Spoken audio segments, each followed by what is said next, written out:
네, 안녕하세요. AI와 대중음악 손호섭 교수입니다. 벌써 가을이 지나가면서 겨울이 올 것 같은데요. 건강관리 유의하시고 아침과 낮에 기온차가 크니까 감기 걸리지 않게 따뜻하게 입고 다니시기 바라겠습니다. 자, 이제 지난주까지 실습을 잘 하셨을 테고요. AI 사이트를 통해서 음악 제작이 어떻게 가능한지, 제작되어지는 음악이 어떤 정도의 퀄리티를 갖는지 여러분들이 직접 확인하셨을 거예요. 네, 어떤 분들은 결과물에 만족하실 수도 있고 만족하지 못하실 수도 있는데요. 다양한 횟수를 제작하다 보면 본인이 원하시는 결과물에 유사하게 제작이 될 수도 있고요. 물론 본인이 생각하지 않았지만 퀄리티가 좋은 혹은 뭐 가사나 음악의 퀄리티가 좋은 그런 것들이 나올 수도 있고요. 자, 그래서 이제 우리가 이번 주차는 AI가 음악 직업에서 미치는 영향, 그러니까 음악 직업이라고 해서 저희가 사실 대중음악이라는 이제 교과목 명칭이 있기 때문에 음악 직업이라는 얘기를 하는 거고요. 이 교과목에서 이제 얘기하는 걸 통해서 여러분들이 원하시는 목표 직업들이 있을 거예요. 뭐 의사도 있을 테고, 경찰관, 뭐 간호사, 대기업, 뭐 일반 여러 가지 직업군이 있겠지만 그런 직업에 미치는 영향이 어떨지도 한번 생각해 보시는 것도 좋을 것 같아요. 그래서 이제 1차 시에는 음악 관련 1차 직업을 알아보고요. 그와 관련 있는 2차 직업에 대해서 알아보는 시간을 갖도록 하겠습니다. 일단 음악 제작에 있는 직업들이 어떤 것들이 있는지 한번 생각을 해보시면 여러분들이 음악 전공자가 아닌 경우 단순하게 가장 크게 떠올릴 법한 직업들은 가수도 있을 테고요. 그다음에 연예기획사라든지 어떤 그런 공연기획사에 있는 직원들이나 뭐 대표 혹은 소속 그 아티스트가 될 수도 있겠죠. 그래서 이제 이번 시간을 통해서 음악 제작 산업에서는 어떤 부류의 직업들이 있는지를 알아보시는 시간이 될 것 같아요. 물론 이게 아까 말씀드렸듯이 음악에만 국한되는 건 아니고요.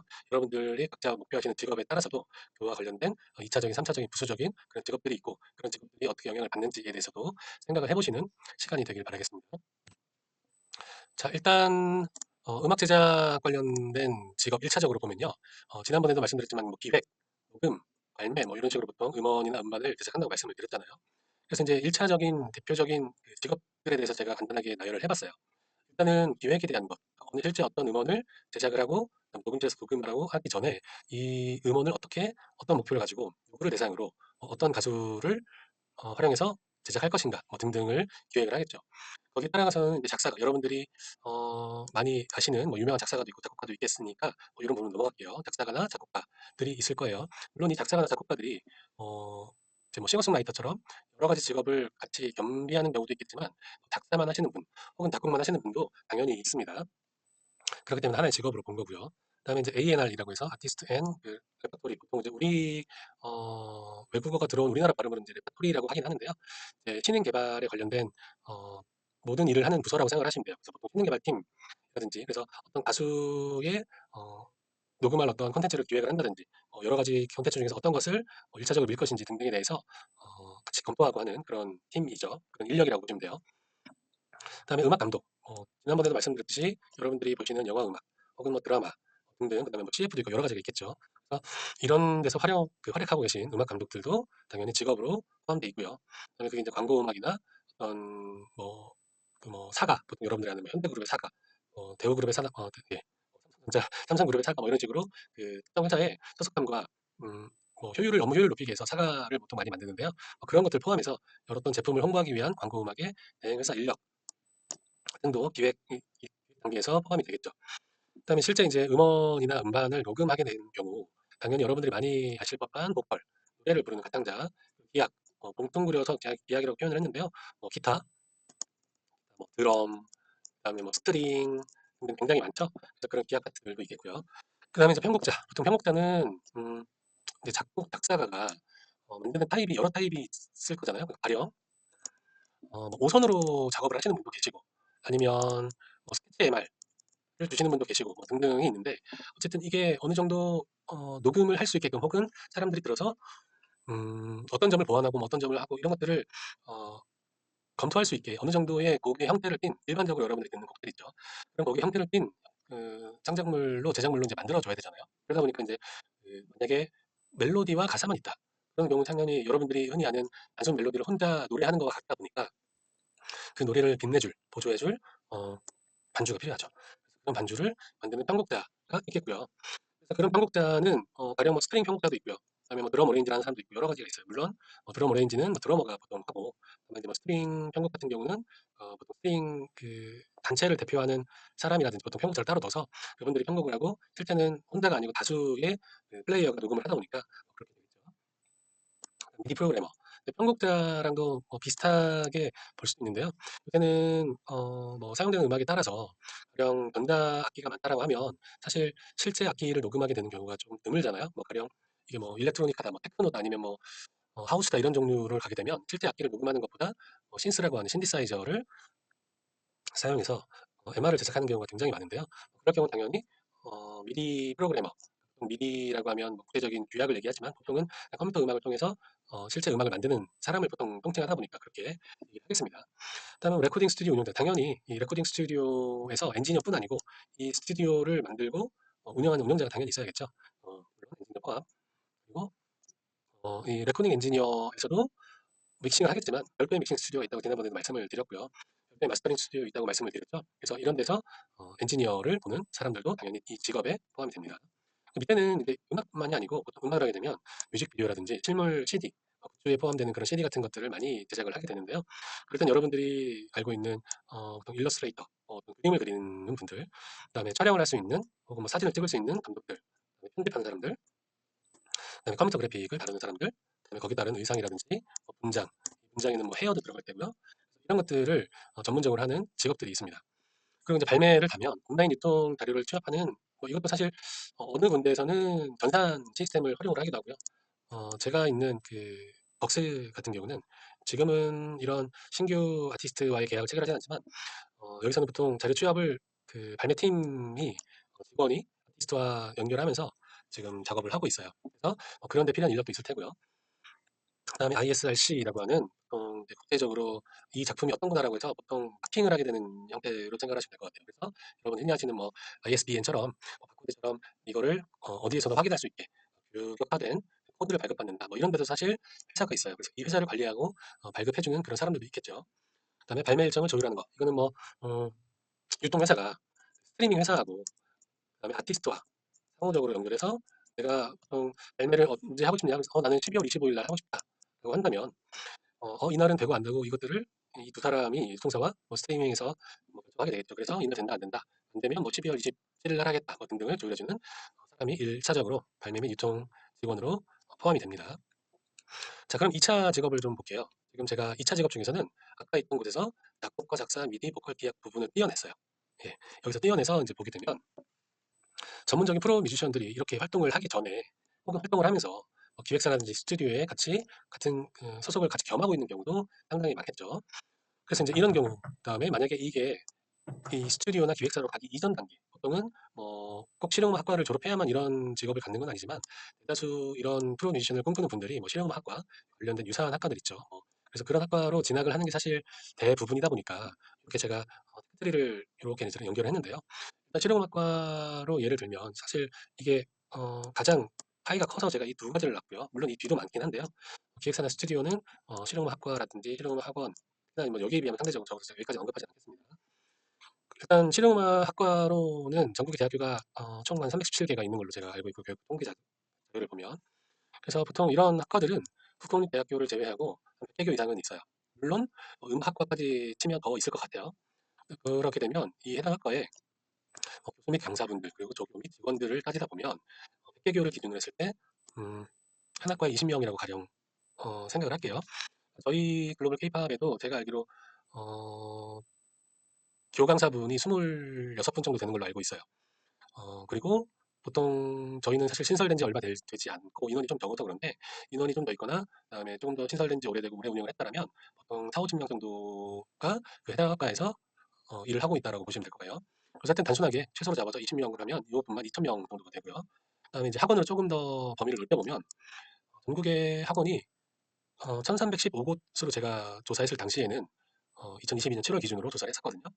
저희도 사실 홍보나 이런 것들 때문에 우편물도 보내고 뭐 여러 가지 때문에 어쨌든 여기에서는 1,300곳이 음악 학원이라고 하는 보통은 우리가 이제 실용이냐 아니면 그냥 음악이냐라고 보통을 따지잖아요. 여기는 보통 이제 클래식을 얘기하고요. 이쪽은 이제 실용 쪽, 대중 쪽이나 뭐 이런 popular 쪽을 얘기하죠. 그래서 음악 학원과 교습소를 제외한 것이 1,300곳이에요. 그러니까 음악 학원과 교습소가 제가 봤을 때는 실용 음악 학원 개수보다 많을 거예요. 두 가지를 합치면. 어쨌든 이 1,300곳이라고 가정을 하고 1,300가가 있으면 대표자가 있겠죠. 예, 1,300명 설립자라고 하는 강사는 평균 7명으로만 최소한으로 잡았어요.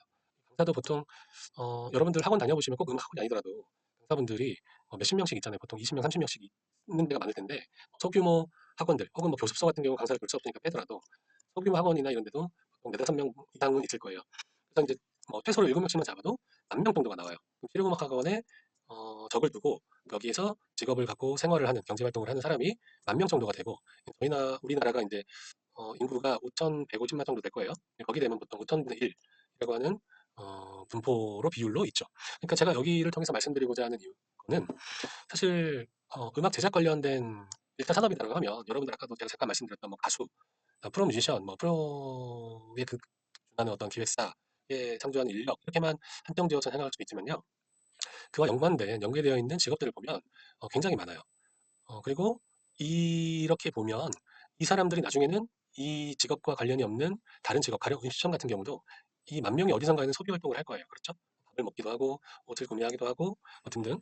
이런 사람들이 소비가 줄게 되면 직업이 없어지거나 했을 경우 당연히 다른 산업에 영향을 미치겠죠. 그래서 그런 부분도 한번 생각을 해보십사 이렇게 준비를 했고요.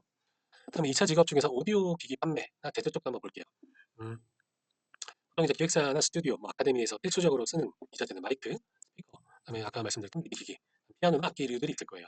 그럼 이런 기기들을 모두 사실 한 곳에서 만든 건 아니잖아요. 물론 하나의 회사에서 마이크도 만들고 뭐 스피커도 만들고 등등 여러 분들을 만들기도 하죠. 근데 뭐 가령 디지털 오디오 기기를 만든다라고 하면 사실 이런 피아노 종류는 안 만들 테고요. 그다음에 어느 정도에 주력한다면 사실 이런 액세서리 같은 건 잘 안 만들 테고요. 그렇죠? 협업을 통해서 뭐 본인들이 개발하는 것보다 수입을 해서 쓰는 게 더 효율이 좋을 테니까요.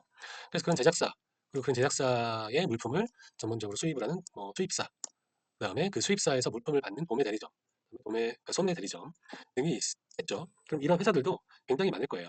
이제는 사실 뭐 인터넷 판매가 급증하다 보니까 예전보다는 이 노소매 대리점이라는 개념이 좀 약해졌지만 그래도 여러분들 주위에서 보면 악기점들이 근처에 다들 있을 테고요. 그다음에 음향 관련된 전자기기들 판매하는 곳들이 꽤 있을 거예요. 그다음에 차음이나 흡음. 보통 여러분들이 이제 방음이라고 해서 생각하는 것도 있죠.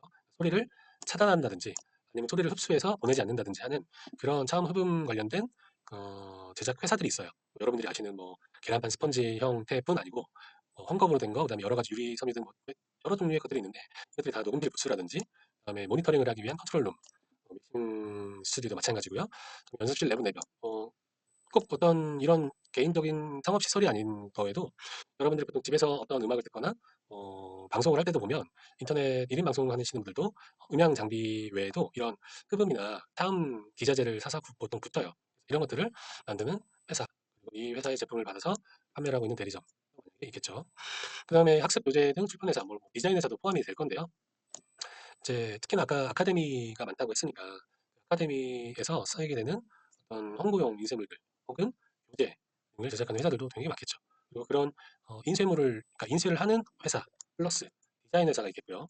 이런 산업, 이런 이제 이 같은 산업 측면에서 본다면 이런 회사들도 연관이 없다고 볼 수는 없겠죠. 물론 직접적인 연관성보다는 이게 사실 디자인이라고 하면 여러분들이 뭐 시각 디자인, 뭐 어떤 디자인 이렇게 해서 꼭 음악이 아닌 것 쪽에만 집중을 할 수도 있는데 결국은 어쨌든 이 디자인을 해서 인쇄되는 모든 영역에 해당이 되다 보니까 이런 부분도 고려를 해야 될 거예요. 그다음에 이제 음향 관련된 액세서리들, 뭐 케이블이라든지 플러그라든지 이런 것들도 당연히 악기와 오디오를 연결하려면 제조를 해야겠죠. 그리고 새로운 기기에 따라서 그에 맞게 규격을 새롭게 만들어서 제작을 해야 될 테고요.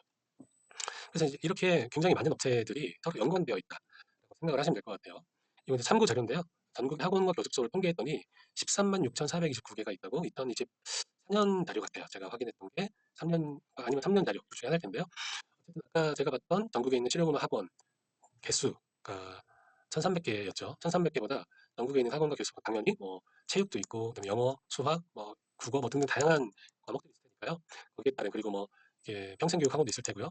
등등 13만 6,400개의 학원과 교습소가 있다고 해요. 그러면 아까처럼 단순하게 계산해 보면 13만 6천 명, 429명의 대표자가 있을 거고요. 곱하기 거기에서 일하는 물론 교습소는 제외하지만 몇 명이 있겠죠. 그렇게 되면 총 몇 명이 여기에서 어, 직업을 갖고 그로 인해서 소득을 발생시켜서 경제활동을 하는구나라고 대충 생각이 될 거예요. 그렇게 되면 아까 실용음악 학원에서 종사하는 사람이 10,000명이라고 했을 때 이 비율이 지금 아까 1,300명에서 굉장히 늘어났죠. 100배가 늘어났으니까 거기에 단순 100배하기 그렇지만 굉장히 많은 비율로 늘어났을 거라고 여러분들이 생각하실 수가 있을 거예요.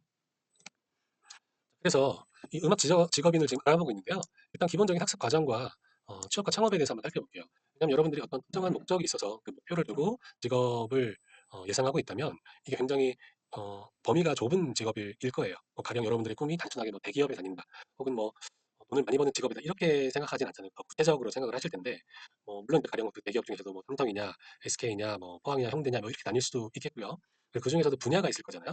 본인이 생각하는 분야가 어떤 분야인지. 그래서 이제 그런 것들에 따라서 특히나 음악 같은 경우를 예를 들면 보통 이게 음악 대학 진학 전에 한 2, 3년 정도, 그다음에 대학에서 4년, 그다음에 졸업 후에 한 뭐 2년 최소한 해서 8년 정도는 공부를 하는 것 같아요. 물론 아까 말씀드린 대로 대학 진학을 안 하는 분도 계세요. 하지만 대체적으로 이렇게 하는 편이다. 그럼 이런 분들은 음악 전문가를 목표로 하기 때문에 학습 범위가 굉장히 좁아요. 그러니까 예술 내에서 특히나 뭐 특정 분야죠. 그게 뭐 작곡일 수도 있고요, 작사일 수도 있고 굉장히 좁습니다. 상대적으로 일반 회사에 취업할 수 있는 준비가 덜 돼 있겠죠. 뭐 물론 이런 분들이 일반 회사에, 그러니까 아니면 뭐 음악 회사에 취업을 한다라고 하면 취업 준비를 하겠지만 보통은 면접을 보고 하는 형태보다는 개인적인 작품을 투고를 하고 그런 작품을 통해서 서로 일이 연결되고 하는 일이 많다 보니까 일반적으로 회사에 취업하는 분들보다 면접 준비를 덜 하는 건 사실입니다. 그다음에 목표 회사로의 취업이 어려운 개인 활동 및 교육을 통한 수익 창출이 일반적이죠. 가령 음, 음악 같은 경우는 개인 레슨 활동을 한다든지 아니면 개인 공연 활동을 해서 수익을 창출한다든지, 그다음에 어, 음, 뭐 개인 작업실, 개인 작업물 활동, 뭐 프리랜서라고 보통 얘기를 하겠지만 그런 활동을 통해서 기본적인 소득을 좀 올리는 분들이 많죠. 이런 분들이 사실 창업을 할 때도 1인 창업자로서 많은 수익을 창출하기 기대하기가 좀 어렵습니다, 사실. 물론 대부분의 스타트업 기업들도 당연히 이런 거에 해당이 되겠지만 어떤 아이템이나 어떤 기술을 가지는 것들이 보통 그 스타트업 업체들의 목표는 뭐 특허 출원을 하고, 그다음에 어떤 독보적인 기술이나 어떤 특별한 아이템을 가지고 도전하는 형태가 될 텐데요. 음악 쪽은 어떤 특별한 아이템은 없는 것 같아요, 그렇죠? 그리고 이게 대중음악이다 보니까 어떤 대중음악에서 큰 이슈를 일으키기 위해서, 아니면 큰 아티스트가 활동하기 위해서는 그만큼의 자본이 필요하다 보니까 소규모 창업자로서는 스타트업 회사처럼 어떤 아이디어 싸움이나 뭐 특허나 기술 관련된 것들이 사실 적용받기가 어렵다 보니까, 그래서 좀 어렵다. 또 그러다 보니까 단기간 운영을 하다가 오랜 기간 동안 사실 전속이 돼야 되는데 그러기가 사실 쉽지 않다라는 말씀을 드리겠습니다. 예술 계열이 아닌 타 계열로 저는 이제, 그러니까 뭐 이런 등등의 이유를 통해서 본인이 직업에 대한 그 전환을 할 수도 있잖아요. 목표 직업군에 대해서. 그랬을 경우에는 사실 준비가 덜 돼 있을 테고요. 물론 모든 분들이 마찬가지일 거예요. 내가 어떤 특정한 기업을 목표로 노력을 하다가 그런 특정한 목표가 이제 바뀔 경우에는 사실 뭐 자신감도 떨어질 테고, 그다음에 그 다른 기타 것들을 준비한 어떤 효율성도 떨어지겠죠. 그래서 그런 것들이 이제 우려가 좀 되긴 하죠.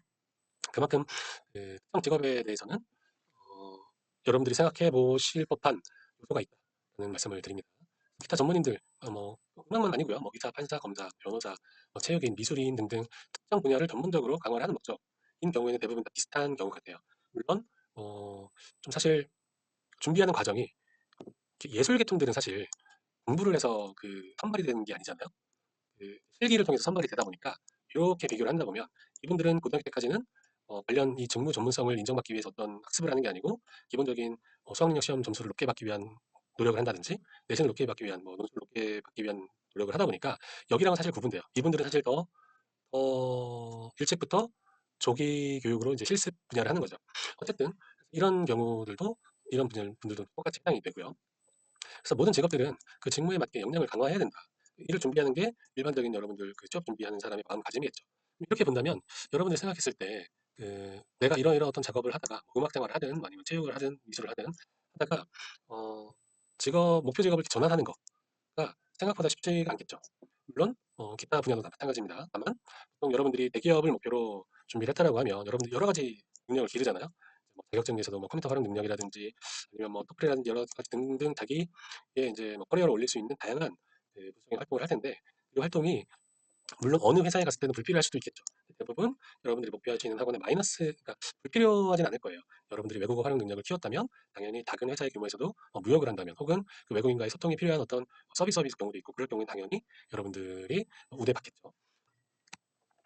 그래서 음악 제작 관련 1차 직업과 연관성 있는 직업이 무엇이 있는지 지금 살펴봤듯이 실용음악과 학교의 대학교의 교직원도 있고요. 그다음에 실용학원의 설립자와 강사, 그다음에 오디오 기기를 판매하는 회사, 그리고 오디오 실습 환경 구축, 뭐 흡음과 차음 등 회사가 있겠죠. 그리고 악기 제작, 판매, 그다음에 교육용 출판회사 등등이 있습니다. 자, 그렇다면 우리가 직업을 어떻게 볼 것인지. 왜냐하면 저희가 이제 AI를 통해서 대중음악 분야에서 어떻게 대체가 가능한지 등을 이제 확인을 해봤잖아요. 실습을 해봤잖아요. 물론 이제 그 상대자로서 하나를 실습해 본 건데, 이 직업은 하나로서의 직업으로 돌입하기보다는 여러 가지 직업과 연관되어 있어서 산업의 한 축을 이루고 있죠. 그렇기 때문에 하나의 직업이 없어진다는 것은 그만큼 여러 가지 것들의 어, 이슈를 발생시킬 소지가 있죠. 가령 여러분들이 뭐 철강 대우조선이라는 회사가 부도가 나서 퇴출이게 됐을 때 공적 자금을 통해서 그 회사를 살릴 것인지 말 것인지를 결정할 때도 이 회사의 분들, 대책하는 분들만 상관이 있으면 이 회사가 존속하는 데 조금 더 많은 비중을 두지 않을 수도 있겠지만, 이 산업이 퇴출되면 이 연관되어 있는 여러 가지 2차적인 연관된 산업들이 같이, 직업들이 같이 없어질 수도 있고 위축될 수도 있기 때문에 그런 부분들을 많이 생각해 보셔야 된다. 목표 직업을 갖기 위해서는 해당 직업에서 요구하는 직무 역량을 강화해야 되고, 특정 직무의 경우 특정 직무 역량의 다른 특정 직무 역량을 강화하고, 그다음에 회사에서는 거기에 필요한 다양한 직무 역량을 요구하기 때문에 거기에 맞게끔 개발을 한다. 그러니까 뭐 예술인들은 그 예술 자기 전공에 맞는 예술 역량을 키울 때고요. 그다음에 뭐 외국어 활용 능력이 강한 그런 뭐 무역을 한다든지 아니면 뭐 통역을 한다든지 이런 데서는 당연히 외국어 활용 능력을 키우겠죠. 그렇듯 우리가 어떤 직업을 가질 때 그 직업에 맞는 준비를 할 텐데요. 이게 사실 AI가 우리들의 일자리를 위협하고 있다라는 얘기는 많이 듣잖아요. 그래서 그런 부분에 있어서 우리가 직업에 대해서 어떻게 생각을 하는지를 여러분들이 한번 더 시각을 넓혀서 한번 생각해 보는 시간이 되었으면 좋겠다는 생각을 가져서 지금 이렇게 음악 제작과 관련된 직업이 어떤 것들이 있는지를 한번 살펴봤어요. 이 다음 차시에서는 AI가 대체할 수 있는 일자리와 그렇게 된 데 따른 사람들의 영향, 직업이나 산업의 영향은 어떤 것들이 있는지 한번 살펴보도록 하겠습니다. 차시에서 뵙겠습니다. 고맙습니다.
AI의 일자리 대체로 가능한 어떤 음악 분야의 직업들이 있고, 그다음에 그에 따른 영향력이 어떻게 되는지, 즉 일자리 감소로 인해서 어떤 영향들이 있는지 한번 살펴보도록 하겠습니다.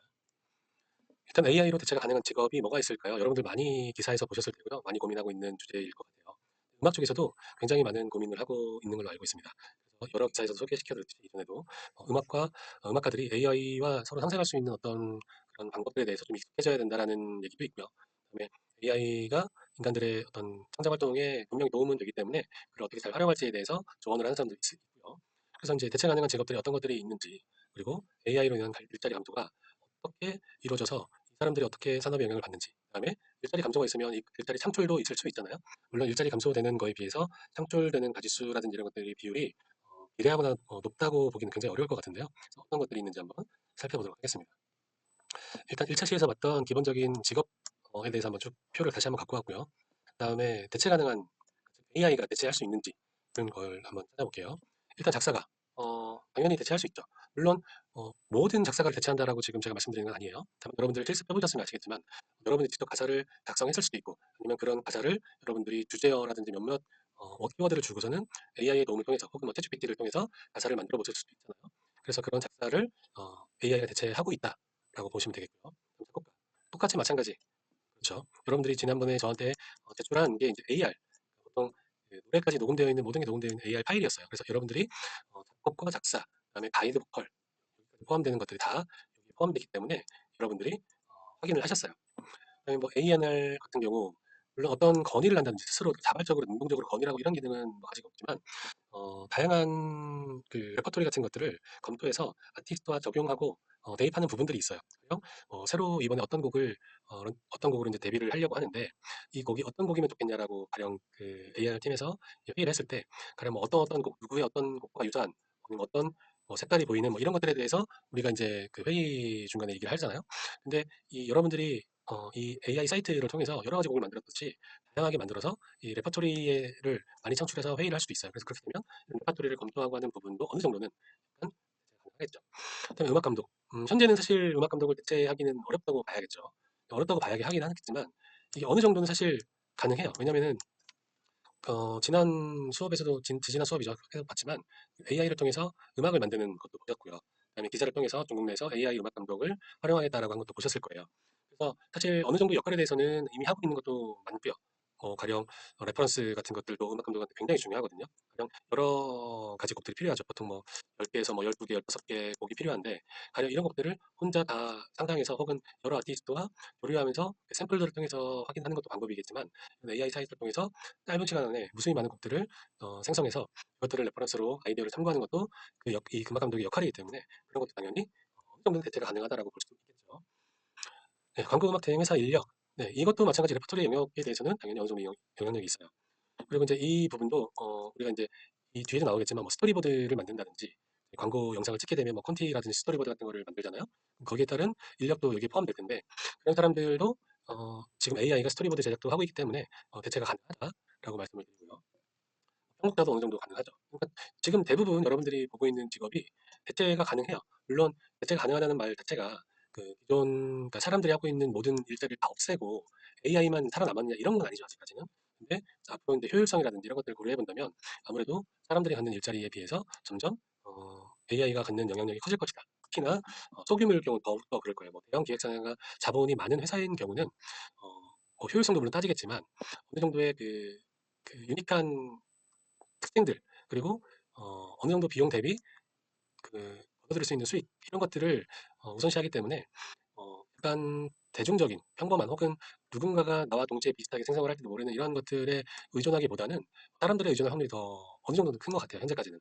그렇지만 작은 회사일수록 그러니까 자본력이 약하기 때문에 운영비라든지 이런 것들을 경비를 줄여야 돼서 앞으로 더욱더 AI가 차지하는 비중이 크겠죠. 네, 녹음 분야에서도 본다면 뭐 비슷하죠. 네. 지금 굳이 제가 이렇게 얘기를 하진 않겠지만 물론 이제 레코딩 엔지니어 같은 경우는 이게 현재는 사람이죠. 그리고 실제로 녹음을 자동적으로 해주는 거는 아니잖아요. 가령 편집 같은 경우는 자동으로 해주는데 레코딩 자체를 뭐 자동으로 하진 않으니까요. 뭐 이런 것들은 좀 아니지만 내가 믹싱을 툴을 돌려서 넣는다든지 아니면 특정 사이트에 현재는 지금 7개, 8개 정도 악기를 나눠서 대입을 하게 되면 그러니까 업로드를 하게 되면 기본적인 믹스를 AI가 해요. 그리고 이거를 사람이 점검을 하는 형태의 사이트도 있습니다. 그래서 이런 것들을 통해서 대체가 AI면 대체가 어느 정도 하고 있다라고 볼 수 있고요. 스타링 엔지니어도 물론 이 비용이 사실 굉장히 많이 들거나 그러진 않아요. 곡당 부가세를 제외하고 뭐 20만 원, 뭐 25만 원 뭐 이 정도일 건데요. 이 금액이 사실 한국으로 보면 얼마 안 되지만 여러분들이 뭐 정규 음원을 낸다, 정규 음반을 낸다, 혹은 다수의 음원을 어, 빠른 기간 안에 발매를 하게 된다고 한다면 당연히 이 영향도 미치겠죠. 이런 마스터링 엔지니어 같은 경우도 어느 정도는 대체가 가능하고 대부분의 AI가 대체가 가능한 직업 같아요. 물론 현재보다는 앞으로 AI 기술이 발달할수록 훨씬 더 이 대체가 대체율이 높아지겠죠. 일단 대중음악 분야에서 사례를 한번 볼게요. 현재 보통 여러분들이 알고 있는 뭐 아이돌 그룹이든 아티스트든 이런 분들을 보게 되면 대체적으로 어떤 곡들을 받아서, 그러니까 물론 소속 작곡가도 있지만 대부분은 작곡가, 작사가, 편곡 뭐 이런 사람들이 팀으로 이루어진 그룹들이 많아요. 팀이 가령 내가 이 곡을 만들어서 데모곡을 제작하고 기획사에다 던지죠. 그래서 이거를 이제 여러 군데 막 던져요. 특정 아티스트한테 던지고 기획사에 던져서 이것들을 내가 이런 곡들을 만들고 하고 있으니 나와 작업을 하고 싶으면 연락을 해라. 보통 이런 식으로 이제 PR을 하는데 이게 사실 굉장히 많은 팀들이 이렇게 작업을 하고 있고 기획사 입장에서 보면 굉장히 많은 곡들을 이렇게 투고를 받을 거예요. 그죠? 근데 이걸 AI를 통해서 다수의 곡을 제작을 해서 그게 뭐 A&R 팀이든 누군가가 그걸 제작해서 선별하고 기획사에다 뿌리게 된다면 이 많은 팀들을 이루는 이 사람들이 많이 없어지죠. 실제로 어, 어느 정도는 제가 봤을 때는 요게 지금 가능하죠. 그렇기 때문에 왜냐면은 물론 이렇게 데모곡을 만든다면 이 데모곡이기 때문에 그대로 쓰는 건 아니고 어느 정도 나름대로의 편곡과 제작이 별도로 필요하듯이 여러분들이 지난번에 보면 AI를 통해서 만든 그 음원 자체가 상업적으로 바로 쓰이긴 어렵다는 건 확인하셨죠. 똑같이 이런 데모곡처럼 새로운 편곡자라든지 새로운 추가적인 세션을 통해서 어느 정도 제작이 가능하기 때문에 그런 부분도 고려한다면 현재도 어느 정도 사례가 있다라고 볼 수 있겠습니다. 그래서 이런 것들을 전문적으로 활용해서 쓸 수도 있겠고요.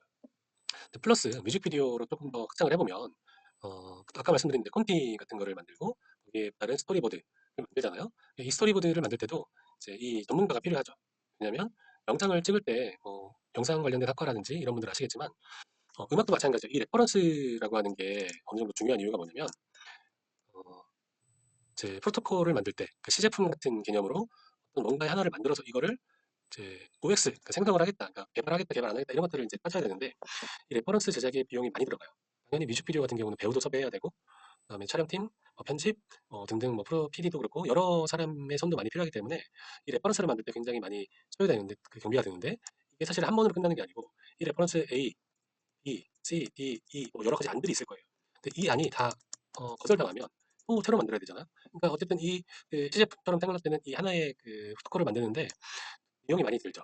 음악도 마찬가지고 영상은 더더욱 그렇겠죠. 영상에는 오디오와 그다음에 영상이 같이 포함되어 있는 경우가 많으니까요. 그래서 이런 경우에 스토리보드 같은 거를 만들어서 미리 어느 정도 볼 수 있게끔 하죠. 광고주가 가령 이 광고가 어떤 식으로 촬영되겠구나, 그리고 어떤 식으로 결과물이 나오겠구나라고 유추할 수가 있죠. 스토리보드가 없으면 확인할 수 없고요. 여러분들이 왜 영화 보면 시놉시스를 읽으면 어느 정도 이 영화가 어떤 영화다라는 걸 대략 감으로 오잖아요. 뭐 스릴러다, 뭐 코믹이다, 액션이다 이런 것들이 오고 대략적인 큰 줄거리를 여러분들이 크게는 이해할 수는 있을 거예요. 뭐 가령 주인공이 해외여행을 다니다가 어느 상대방과 사랑에 빠져서 사랑하고 이별하고 이런 얘기다. 뭐 이런 전체적인 흐름은 알겠지만 구체적으로 이게 어떤지를 모르기 때문에 스토리보드라는 게 필요하죠. 그래서 이제 이 스토리보드가 지금 보시면 이건 하늘볼이라고 하는 최우측분이 나온 스토리보드와 영상물을 캡처한 건데요. 지금 보시면 이 스토리보드는 이렇게 그림을 그려서 얘를 쭉 배열을 하죠. 그래서 어떻게 영상을 찍을 것인지, 그다음에 뭐 대사가 있는지 아니면 이 배우의 역할이 어떤 건지를 확인할 수 있게끔 해주는 역할을 하죠. 이런 것들도 당연히 일반적인 사람이 음악가가 이걸 만들 수는 없잖아요. 전문적으로 일러스트를 다룰 줄 아는 사람이 제작을 해야 될 텐데요. 그래서 이제 이런 것들을 전문적으로 하는 사람들도 거기에 대한 직업 학원, 직업 교육이 있을 테고요. 그다음에 그 직업들이 모여 있는 어떤 관련된 회사들과 산업들이 있을 거예요. 그래서 이제 이렇게 본다면 이런 것들을 AI가 지금도 대체를 하고 있죠. 그래서 스토리보드 같은 경우 지금 전문적으로 아까도 말씀드렸던 대형 자본이 들어가는 것들은 사실 AI에 지금 당장 믿고 맡기기에는 여러 가지 결함도 있고 여러 가지 불안정 요소가 있기 때문에 사람이 하지만 뭐 소규모 것들, 그다음에 앞으로 점점 AI 기술이 발전하면서는 당연히 AI가를 통해서 다양한 스토리보드를 제작하고 다양한 뭐 시제품이라든지 이런 것들을 체험해 볼 수 있는 시대가 올 거예요. 그렇게 되면 당연히 그런 관련된 직업을 가진 사람들의 고용이 불안정해지겠죠. 그럼 이렇게 직업과 일자리 강조가 산업에 미치는 영향에 대해서 한번 생각을 해보도록 할게요. 일단 본인이 생각하는 직업이 어떤 것들이 있는지 한번 떠올려 보세요. 뭐, 음, 옛날에는 사실 뭐 현모양처도 있었고요. 그리고 자랑스러운 아버지 뭐 이런 것도 있었는데 사실 취업도 어렵고 이런 시기다 보니까 그런 것들은 사실 크게 많이 없는 것 같아요. 뭐 가령 뭐 교사가 있을 수도 있고요. 뭐 경찰이 있을 수도 있고요.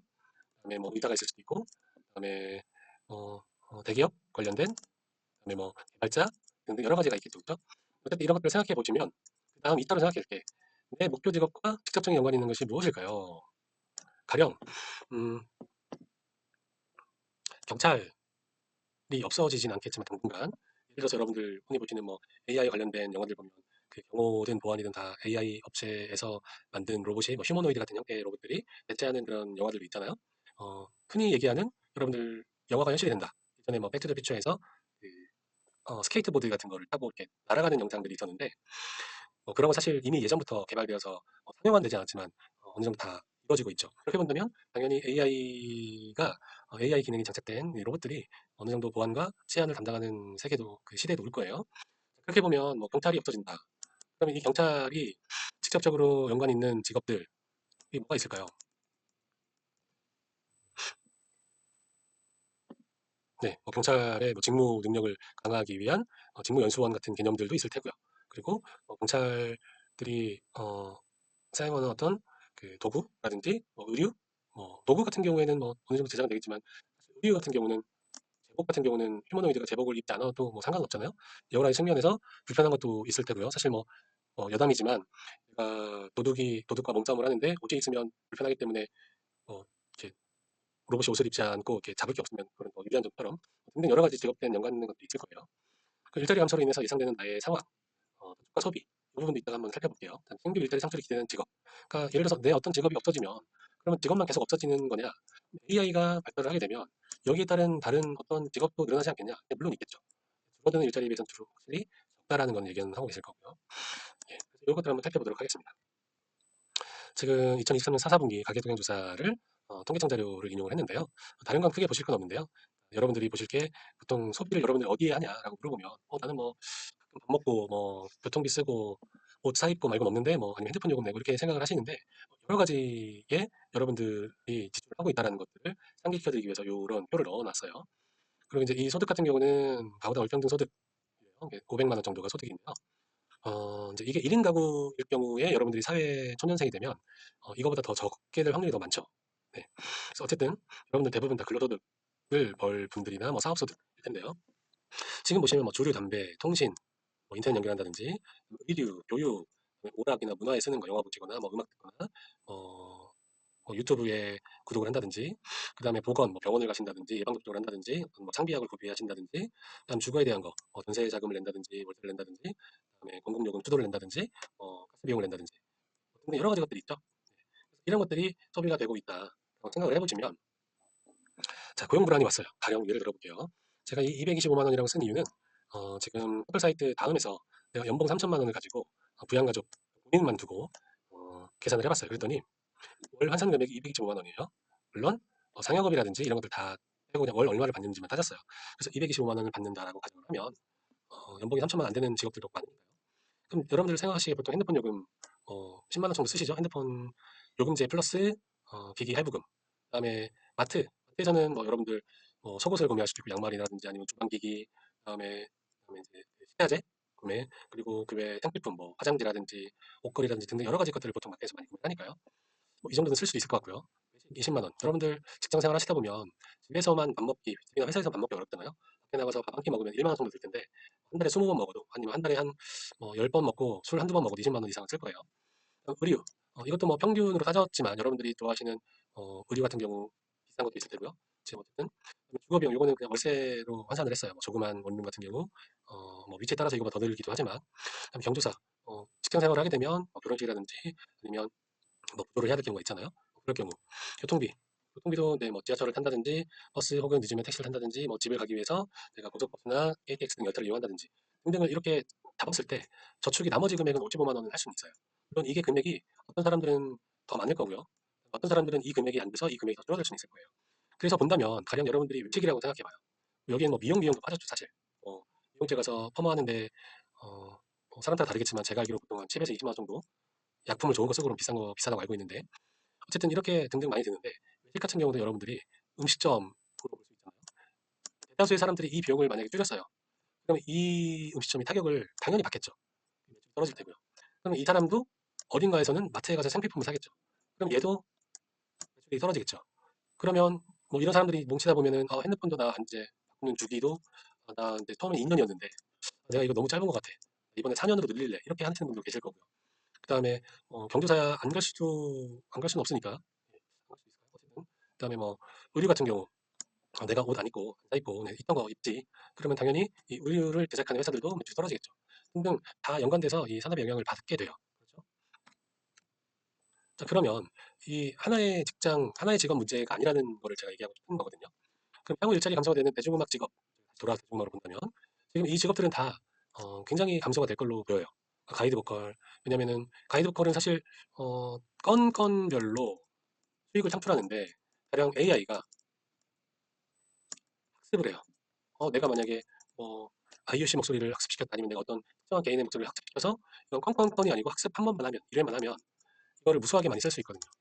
기타 베이스 드럼 등 기악 섹션. 지금 당연히 기악 섹션 어느 정도 많이 실제로 사람들이 하고 있고 아직은 AI가 대체하기 어려운 부분이에요. 근데 이것도 AI 기술이 더 발달되면 이미 쓰여진 데에서 더욱더 선명하게 각 그 세션의 주법을 다 분리할 거고요. 분리된 주법을 재구성을 할 테고요. 이런 것들이 굉장히 가능해지는 시기가 빨리 올 것 같아요. 뭐 작사 작곡가 뻔하고요. 이렇게 보시면 여러분들이 대부분 다 일자리 감소가 된다라고밖에 예상을 할 수가 없어요. 그래서 뭐 가끔 AI 관련된 기사들을 보면 판사라든지 이런 분 변호사도 굉장히 많이 일자리가 줄 거라고 생각하고 어느 군데 보면 면접지 AI가 발달하면서 해당 직종에 대한 일자리 감소가 있을 것 같냐 없을 것 같냐 감소하지 않는다면 그 이유가 무엇이냐 뭐 이런 등등의 면접 질문을 내기도 하죠. 그래서 대다수의 직업들이 감소될 것은 뻔하게 예견되어 있어요. 그럼 신규 일자리가 어떻게 증가할 것인지 어, 사실 많이 생각나진 않더라고요. 제가 사실 뭐 AI 전문가도 아니고 경제 전문가는 아닌데 AI 학습을 관리하는 그런 관리자, 그러니까 뭐 AI를 설계하는 사람도 있을 테지만, 네. 그리고 AI를 어떤 범위 내에서 학습을 하도록 얘가 명령을 내리겠죠. 그래서 이런 것들을 할 수 있는 관리자, 이건 굉장히 소수일 거예요, 그렇죠? 그리고 AI를 통해서 1차 검증 후에 2차로 검토하거나 보완하는 인력들, 아까도 말씀드렸듯이 AI로 1차 먼저 만들어요. 그 다음에 2차에서 사람이 이거를 보강을 하든지 보완을 하는 역할을 해주는 분들이 전문적으로 있을 수도 있어요. 물론 이 수도 적겠죠. 왜냐하면 그전에는 모든 거를 이 사람이 했지만 1차적으로 대부분을 AI가 해내기 때문에요. 그리고 AI로 인해 발생하는 문제를 해결하기 위한 직업이나 아니면 분야. 예를 들어서 변호사라는 직업이 있었지만 AI 관련된 보통 여러분들이 많이 들어보시는 뭐 이혼 전문 변호사다, 교통사고 전문 변호사다 뭐 이렇게 얘기하는 것처럼 변호하는 분야의 어떤 AI의 저작권 침해에 대한 거 혹은 뭐 인간과의 어떤 영역 침범에 대한 것들이 있을 수도 있고요. 이런 것들이 새로 늘어날 수는 있겠죠. 이렇게 되는 이유가 AI 작업의 장점이 분명히 있어요. 효율성, 업무 효율성, 저비용과 빠른 작업 속도, 이건 누구도 부인할 수 없죠. 음악 한 곡을 만들고 하는데 AI가 제작하는데 걸리는 시간, 여러분들이 아마 무료 회원으로 돌려도 한 1분이면 제작될 거예요. 60초? 보통 여러분들이 5, 6년부터 확인했던 AI가 음악을 생성하는 시간이 몇 초, 뭐 7초, 8초밖에 걸리지 않아요. 그래서 이런 것들을 보면 당연히 사람이 한 곡을 만드는 데 비해서 엄청나게 빠르고 그다음에 초기 AI를 세팅하고 하는 데 비용이 들겠지만 그 이후에는 비용이 굉장히 저렴하기 때문에 거기에 따른 이 업무 효율성을 사람이 따라가지 못하겠죠. 그다음에 복지나 고용 안정에 필요한 비용, 부대 비용이 절감되죠. 왜냐하면 여러분들 아르바이트 하게 되면 알다시피 일주일에 15시간 이상을 근무하게 되면 주휴수당을 주게끔 돼 있잖아요. 그리고 대부분 정규직에 소속한 분들은 정년을 보장받거나 그런 분들이 정년을 보장받는 분들을 좀 구조 조정을 해서 회사에 보탬이 되기 위해서 희망퇴직 몇 년치 연봉을 더 주고 퇴직 요청을 받는다든지, 그다음에 노동조합과의 임금 협상을 한다든지, 이런 것들이 사실 AI를 통하면 물론 AI 관련된 노동조합이 설립 될지 모르겠어요. 근데 어쨌든 이런 비용이 굉장히 줄어들 거예요, 그렇죠? 근데 이런 것들이 왜 영향을 많이 받는지, 대부분의 산업들이 제가 이제 대중음악 산업을 이전 주차, 그러니까 예전부터 쭉 이렇게 말씀드렸던 것 중에 보면 산업 발달 연관을 시켜서 자꾸 말씀드린 것들이 있어요. 뭐 라디오가 발달됨으로써 기존의 어떤 산업 분야에서 어떤 직업들이나 어떤 산업이 쇠퇴하고, 그다음에 라디오 대신에 영화가 보급되면서 라디오 산업이 어떻게 되고 거기에 따른 음악이 어떻게 변화가 되는지, 가령 뭐 MTV가 유행을 하면서 MTV에 맞춰서 영상이 가미된, 그러니까 영상이 주력인 음악들이 많이 유행을 했잖아요. 그러다 보니까 좀 굉장히 스케일도 크고 아니면 굉장히 다양한 볼거리가 있고 유흥거리가 있는 그런 영상들을 갖고 있을 수 있는 음악들이 많이 유행을 했었죠. 등등 그런 것들을 보면 이 대부분의 산업들이나 이런 것들이 자본력을 많이 따라가기 때문에 이 효율성, 그런 자본력에서는 본다면 이 업무 효율성, 저비용 빠른 속도는 굉장히 매력적인 이야기죠. 그래서 다양한 아이디어와 레퍼런스를 저비용으로 확보할 수 있고, 그다음에 본인의 고정관념. 이거는 이제 본인이 어떤 작품을 만들 때 기본적으로 행해진 어떤 고정관념들이 있어요. 그런 것들 없이 무작위는 아니지만 불특정하게 여러 가지 것들을 조합해서 콘텐츠를 생성하기 때문에 굉장히 다양한 아이템을 확보할 수 있다는 점도 장점이겠죠. 그러면 일자리 대체로 인해서 단점이 뭐냐? 당연히 인간의 일자리 감소하게 되면 음, 여러분들의 일자리가 줄어들 수 있겠죠. 그러니까 뭐 사용자라고 하면은 그 회사의 오너라고 볼 수 있는데요. 작업 효율성을 사람이 따라 할 수 없기 때문에 당연히 AI가 득세를 하게 되면 사람의 일자리는 줄어들 수밖에 없겠죠. 그다음에 저작권 침해와 무분별한 수집 복제. 이거는 제가 매 회차 말씀드렸던 것 같은데요. 어쨌든 AI가 학습을 하는 데이터가 이게 AI를 제작한 회사의 것은 아니에요, 그렇죠? 다만 모든 사람들, 그러니까 여러 사람들 그 등등 여러 사람들의 것들인데 이 사람들의 것들을 AI 회사가 독점하는 건 아니지만 활용해서 그거를 서비스를 독점하는 형태로 지금 하고 있죠. 구독료를 내서 어, 수익을 발생시킨다든지 그런 것들을 보면 저작권 침해나 무분별한 수집이 문제가 될 수 있겠죠. 그리고 이제 개성과 휴머니즘의 결여. 개성은 사실 어떤 아티스트의 특징이라고 보여지는 건데요. 그 사람만의 어떤 특수성, 그다음에 그런 것들이 결여될 확률이 증가하겠죠, 당연히. 보편적인 것들을 그 해서 생성하는 것들이 어떤 특수한 것일 수는 있겠죠. 있겠지만 대다수 보편적으로는 흔한 어떤 대중적인 것들 결과물을 대체로 할 테니까 물론 타깃을 잡는 건 다르겠지만요. 그다음에 자본시장의 특성상 대규모 자본이 몰리는 곳에 영향을 다른 회사가 받게 되고 각 회사의 고유성이 결여될 것임은 분명할 테고요. 그다음에 자본시장은 한층 높은 부익부 빈익빈 현상이 발생을 할 것이 예상이 되겠죠. 그렇죠? 그래서 예전에는 어, 가령 작은 규모의 마켓들이 있었다면 작은 규모의 마켓들이 대부분 없어지잖아요. 요즘은요. 그래서 대형마트 여러분이 아는 뭐 홈플러스, 이마트, 트레이더스, 뭐 코스트코 이런 대형마트만 살아남고 플러스 대규모 유통망을 가진 슈퍼마켓 무슨 땡땡마트 뭐 이름 비슷하게 해서 그 외에는 다 대부분 다 없어졌어요. 그러니까 대규모 유통망을 가진 큰 회사들만 살아남고 작은 회사들은 다 사라지게 되면 이 작은 회사를 갖고 있는 사람들이 대부분 여러분들의 주위에 있는 사람일 텐데요. 사실 대규모 오너, 이 대규모 기업을 가진 오너가 주위에 무수히 많거나 그러진 않잖아요. 그러니까 이런 현상이 굉장히 많아질 것이다. 그럼 AI를 통해서 일자리 강조가 되는 이 음악 직업은 모든 직업이라고 저는 생각을 해요. 모든 분야의 직업. 그리고 그게 중소형 규모일수록 빠르게 감소할 것으로 예상이 된다고 말씀을 드릴 수 있겠습니다. 자, 그럼 특정 직업 소멸 혹은 일자리 감소가 다른 직업이나 산업에 미친 영향이 어떤지 여러분들 보셨죠?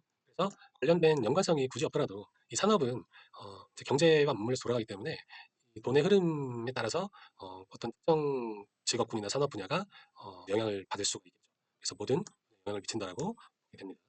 그다음 AI로 인해서 일자리 감소할 것이 예상되는 지금 나는 무엇을 공부하고 무엇을 준비해야 되냐. 사실 이런 것도 앞으로 여러분은 굉장히 중요한 것 같아요.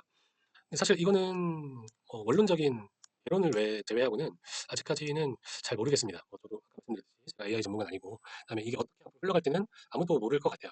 다만 AI 관련된 정보, 그러니까 정보라고 하면 남들이 잘 알지 못하는 그런 새로운 소식들을 빨리빨리 습득하는 게 저는 굉장히 중요하다고 생각을 해요. 왜냐하면 내가 생각하고 있는 어떤 아이템이나 어떤 분야의 특수한 직업을 AI가 대체한다라고 하는 짐작이 보일 가능성이 굉장히 많을 때도 있을 수도 있잖아요. 예. 그래서 AI가 대체하지 못하는 역할이라든지 직업을 생각할 때도 이 정보가 필요할 테고요. 그다음에 상생하는 직업, 당연히 이 AI 관련된 정보 없이는 이게 불가능하죠. 이런 것들에 대해서 여러분들이 AI 관련된 정보를 빠르게 습득하고 거기에 대해서 관심을 갖는 것이 가장 중요하다. 그래서 거기와 연관되어서 생각하는 것이 중요할 것으로 생각됩니다. 그럼 12주차는 여기까지 하고요. 다음 주차에는 AI가 대중화에 미치는 영향에 대해서 긍정적인 영향, 그다음 주차에는 부정적인 영향, 그다음에 종합적으로 한번 살펴보는